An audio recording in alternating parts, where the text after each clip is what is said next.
नमस्कार दोस्तों, आपका हार्दिक स्वागत है हमारे YouTube चैनल ग्लोबल वेट फतेह में। दोस्तों, जैसा कि आप इस वीडियो में देख रहे हो, ये जो भेड़ हैं, जो सीप हैं, इतनी सारी मात्रा में हमारे जो सेंटर है, सब सेंटर है या हॉस्पिटल है, उस पर आई हुई हैं। तो इनका मकसद है कि इनको टैगिंग किया जाए, यानी कि इनकी एक पहचान दी जाए। जो ये सीप हैं, इनको एक पहचान देने के लिए पशुपालक हमारे सब सेंटर यानी कि उपकेंद्र पर आया हुआ है।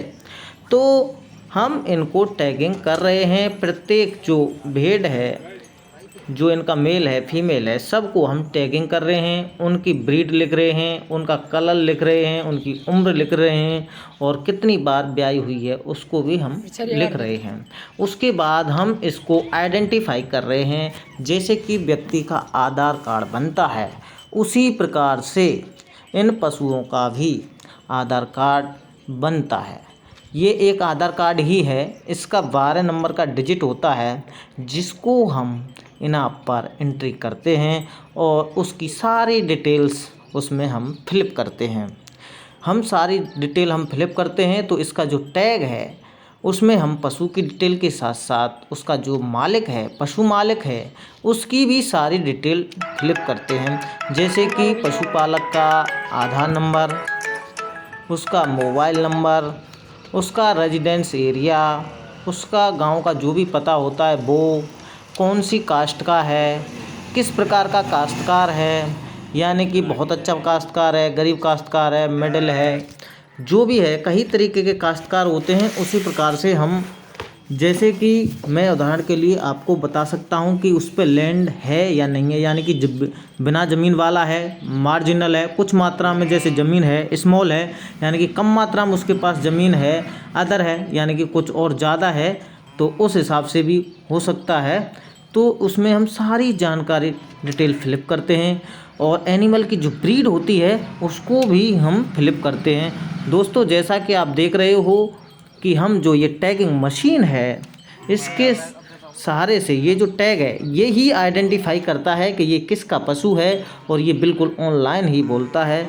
दोस्तों, तो हम इनको लगातार आइडेंटिफाई कर रहे हैं। इसका एक जो रिटन फॉर्म है इनाप का, उस पर पहले इसकी डिटेल्स लिखते हैं पर एनिमल्स की, उसके बाद हम ऑनलाइन इनाप पर एंट्री करते हैं। इसमें हम एनिमल की ब्रीड, जैसे कि इंडिजीनियस है या एग्जोटिक है या जो भी है। इंडिजीनियस का मतलब होता है कि इंडियन ब्रीड है और एग्जोटिक ब्रीड का मतलब होता है कि ये कोई विदेशी नस्ल तो नहीं है। तो इस प्रकार से हम पूरा डाटा इनाप के अंदर हम दर्ज करते हैं। उसके बाद में आता है टैग नंबर। टैग नंबर में उसका आइडेंटिफिकेशन होता है, जैसे कि उसके 12 नंबर होते हैं। उस 12 नंबर के जो लास्ट के 4 डिजिट होते हैं मेनली उसके ये होते हैं, और उससे जैसे ही ऑनलाइन हो जाता है, उसके बाद हम जैसे ही 4 नंबर डिजिट उसके डालते हैं तो उसकी पूरी जानकारी उसमें निकल के आ जाती है। और उसके बाद में हम उसकी पूरी डिटेल रख सकते हैं उसमें। जैसे कि अगर किसी पशु का ज्ञापन हुआ है तो उसमें हम उसकी डेट भी फिलिप कर सकते हैं और उसकी किस डेट में उसकी पीडी होती है, प्रेगनेंसी डायग्नोसिस, उसको भी दर्ज कर सकते हैं। और किस डेट को वो काल्विंग की है, यानी कि किस टाइम वो ब्याई है, उसकी डेट भी हम उसके अंदर फिलिप कर सकते हैं। और क्या सेक्स जो फीमेल होता है, मेल या फीमेल, सेक्स जो लिंग होता है उसको भी हम दर्ज कर सकते हैं। जैसे कि उसने क्या, जो बच्चा है या बछड़ी है, जो भी कुछ भी गेरा है, मेमना है, मेमनी है, जैसी भी जो देसी भाषा होती है, अपने हिसाब से अंदाज आप लगा सकते हो, जिस एरिया में रहते हो आप उस हिसाब से। तो हम उसके अंदर मेल फीमेल आइडेंटिफाई करते हैं और उसमें हम जो ये एक बहुत ही नया और बहुत ही शानदार तरीका है ये गवर्नमेंट का पशुओं का डाटा रखने का, ये धीरे धीरे करके काफ़ी प्रयोजित अवस्था में होता जा रहा है और इससे काफ़ी लोगों को फ़ायदा होता है। दोस्तों, जैसा कि आप वीडियो में देख रहे हो, हमको काफ़ी परेशानी आ रही है। इनके क्या है, छोटे छोटे जो कान हैं, इनके अंदर देखो हम किस तरीके से, ये जो मशीन है ये थोड़ी सी अलग टाइप की है। बड़े जो पशु होते हैं उनको लगाते हैं, हमको थोड़ा सा हाथ का सहारा लेकर के, देखो बिल्कुल सहारा लेकर के ही हम इसको लगाते हैं। ये मशीन थोड़ी सी हमको परेशान कर रही है, तो हम बहुत ही शानदार और अच्छी तरीके से, जो कि हमको भी नुकसान ना हो और पशु को भी नुकसान ना पहुँचे। तो इस तरीके से हम इन जो भेड़ हैं हमारे पास आई हुई हैं, गरीब पशुपालक है, इसको हम आइडेंटिफाई कर रहे हैं। और ये करीब करीब हमारे पास कुल टोटल 50 जो पशु हैं वो हमारे पास आए हुए हैं। ये छोटा बच्चा है इनका पशुपालक का, ये हमारी हेल्प कर रहा है। इनको हम कभी जो मोबाइल है उसको वीडियो बनाने के लिए दे देते हैं। देखिए अब हम फिर दोबारा से नई भेड़ को टैगिंग कर रहे हैं। इसको हमने आइडेंटिफाई कर लिया है और प्रत्येक पशु का हमने पहले आइडेंटिफाई कर लिया है। और एक एक पशु को आइडेंटिफाई करने के बाद उनको टैग लगा रहे हैं और वो किस नस्ल का है, कैसा है, क्या है, पूरा डाटा फिलअप करने के बाद हमने ऑफलाइन रख दिया है। ऑफलाइन रखने के बाद इसको हम ऑनलाइन करेंगे। ऑनलाइन जब ये हो जाएगा तो कोई भी पशुपालक अपने पशु की जानकारी इस टैग नंबर से ले सकता है। ये गवर्नमेंट का बहुत ही शानदार और अच्छा तरीका है।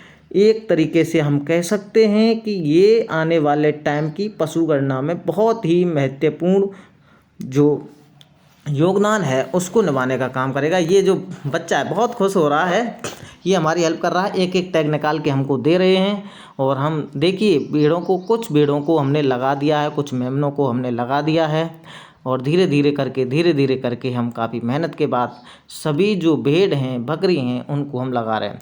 तो दोस्तों अगर आप अपने क्षेत्र में अपने पशुओं को रखते हैं तो आप नज़दीकी हॉस्पिटल सेंटर्स हैं उनके पास जाएं और अपने पशुओं का 12 नंबर वाला ये जो टैग है उसको लगवाएं। यानी कि जो पशु का जो आधार कार्ड है उसको आप ज़रूर बनवाएं।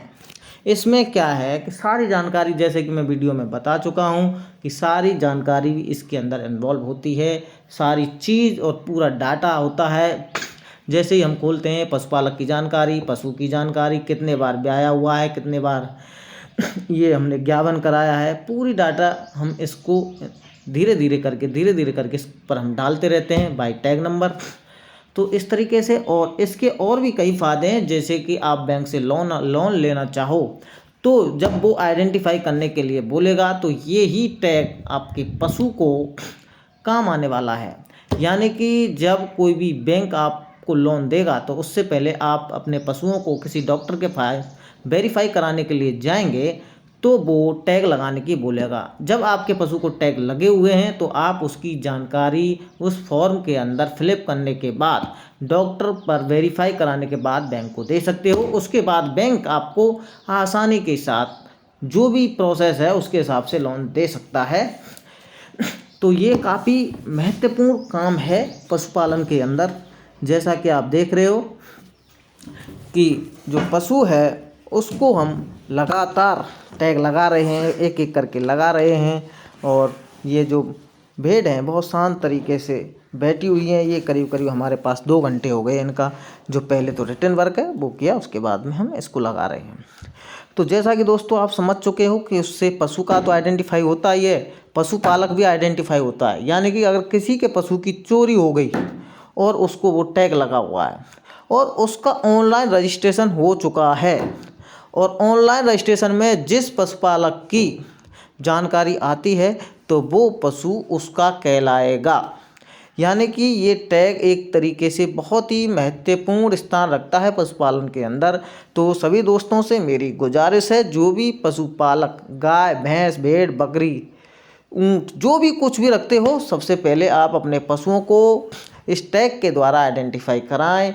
एक तरीके से ये आपका जो है देसी भाषा में नॉर्मली मैं कह सकता हूँ कि आपकी एक तरीके से रजिस्ट्री भी कह सकते हैं। टैग लगने के बाद जब ऑनलाइन हो जाता है कि ये जो नाम चढ़ा हुआ है किस पशुपालक का है, तो जैसे रजिस्ट्री में होता है कि भाई उसकी ज़मीन है, तो उसी प्रकार से भी ये बताता है कि ये पशु उस पशुपालक का है जिसका नाम इसके अंदर दर्ज है, जिसका आधार कार्ड, जिस पशुपालक का आधार कार्ड इस टैग के साथ जुड़ा हुआ है, ये उसी का पशु है जो देते हैं। एक बात और दोस्तों, कई पशुपालक भाई ऐसा करते हैं कि अपना आधार कार्ड इस टैग के साथ ना जुड़वा करके किसी अन्य पशुपालक का आधार कार्ड जुड़वा देते हैं, जो कि बहुत ही गलत बात है। इस गलत बात का कई लोग आपसे फ़ायदा उठा सकते हैं। तो इस बात का कृपया ध्यान रखें कि आप जब भी अपने पशुपालक का इनाम पर दर्ज कराएं तो अपना आधार कार्ड के साथ ही दर्ज कराएं, दूसरे का आधार कार्ड दर्ज ना कराएं। अगर कोई आने वाली परिस्थितियों में अगर किसी ने अगर दावा पेश किया और उसका आधार कार्ड लगा हुआ है तो आपका पशु होने के साथ साथ किसी की भी जिम्मेदारी नहीं रहेगी, कोई भी उसके लिए जवाबदायक नहीं रहेगा, यानी कोई जवाब नहीं देगा कि आपका पशु है। आप सभी जो भी है, डॉक्टर्स है, कंपाउंडर्स है, जो भी है, तो वो एक ही बात कहेगा, जिसका नाम चढ़ा हुआ है पशु उसी का है। तो मेरा सभी से रिक्वेस्ट रहेगी कि सभी लोग अपने पशुओं को जब भी रजिस्ट्रेशन कराएं तो अपने आधार कार्ड के साथ ही रजिस्ट्रेशन कराएं। इससे भी कई फ़ायदे हैं, जैसा कि मैं आपको वीडियो में बता चुका हूं। तो आप अपने पशुओं को धीरे धीरे करके एक एक दो दो करके सभी का रजिस्ट्रेशन कराते रहें। इससे और भी मैं बता सकता हूं कि इसके अंदर आप EI दर्ज कर सकते हैं। इसके बाद आप जो भी वैक्सीन्स लगती हैं उसकी डेट हम फिलिप करते हैं तो उसमें सारा डाटा रहता है। इसके अंदर हम मिल्क रिकॉर्डिंग का डेटा भी इसके अंदर हम रख सकते हैं, और इसके अंदर हम PD कब जो भी पशु ज्ञापन होता है, कब ज्ञापन हुआ, कब ब्याया, क्या गेरा उसने, मेल या फीमेल जो भी है वो जो गेरा, उसका पूरा डाटा, जो भी वैक्सीन है, टीकाकरण होता है उसका भी डाटा हम इसके अंदर आसानी के साथ रख सकते हैं। और इससे आपको ये पता रहेगा कि आपके पशु को कब टीकाकरण लगा है। तो इसके अंदर बहुत ही महत्वपूर्ण चीज़ है, आने वाले समय की और भी महत्वपूर्ण होने जा रही है। जिन लोगों को पता नहीं है तो वो इस सुविधा का बहुत ज़रूर से ज़रूर फ़ायदा उठाएं, और जिससे कि पशुपालन और भी ऊंचाइयों पर जा सके। तो दोस्तों, आप हमारी वीडियो पर अगर नए हैं तो प्लीज़ हमारे चैनल को आप सब्सक्राइब ज़रूर करें, और साथ ही बेल आइकन वाली जो भी घंटी है उसको दबाएं, जिससे कि हमारी वीडियो आ सके। थैंक यू दोस्तों, नमस्कार।